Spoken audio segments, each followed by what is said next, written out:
സാധാരണയായി പോലീസ് സ്റ്റേഷനിൽ പരാതി നൽകുന്നത് മുതിർന്നവരെയാണ് കാണാറുള്ളത്. പക്ഷേ മലപ്പുറം ചങ്ങരംകുളത്ത് പോലീസ് സ്റ്റേഷനിലെത്തിയത് ചെറിയ കുട്ടികളായിരുന്നു. കളിക്കാനും പഠിക്കാനും പോലും തടസ്സമാകുന്ന തെരുവ് നായ ശല്യത്തിനെതിരെ കൂട്ടത്തോടെ പോലീസിനെ സമീപിച്ചിരിക്കുകയാണ് വിദ്യാർത്ഥികൾ.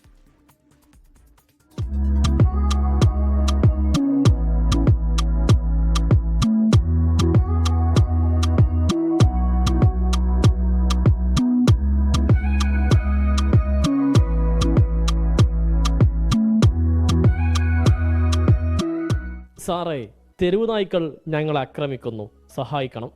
ചങ്ങരംകുളം പോലീസ് സ്റ്റേഷനിലെത്തി പരാതി നൽകിയിരിക്കുകയാണ് കുരുന്നുമക്കൾ.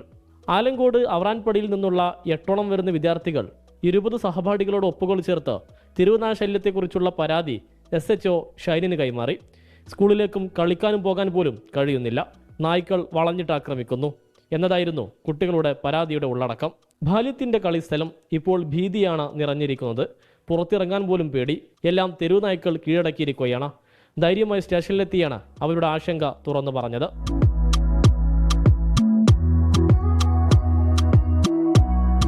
കുട്ടികളുടെ പരാതി ശ്രദ്ധിച്ചു കേട്ട SHO ഷൈൻ ആവശ്യമായ ഇടപെടലുകൾ ഉണ്ടാകുമെന്ന് ഉറപ്പു നൽകി. പരാതി കൈപ്പറ്റി റെസിപ്റ്റ് നൽകി കുട്ടികളെ ആശ്വസിപ്പിച്ചു. 24 തിരൂർ. ലോകത്തെവിടെയായാലും ഏത് സമയത്തും 24 വാർത്തകളും ഓഗ്മെന്റഡ് റിയാലിറ്റി പാക്കേജുകളും എക്സ്പ്ലെയിനറുകളും വിശദമായി കാണാൻ ഞങ്ങളുടെ യൂട്യൂബ് ചാനൽ നിങ്ങൾക്ക് സബ്സ്ക്രൈബ് ചെയ്യാം.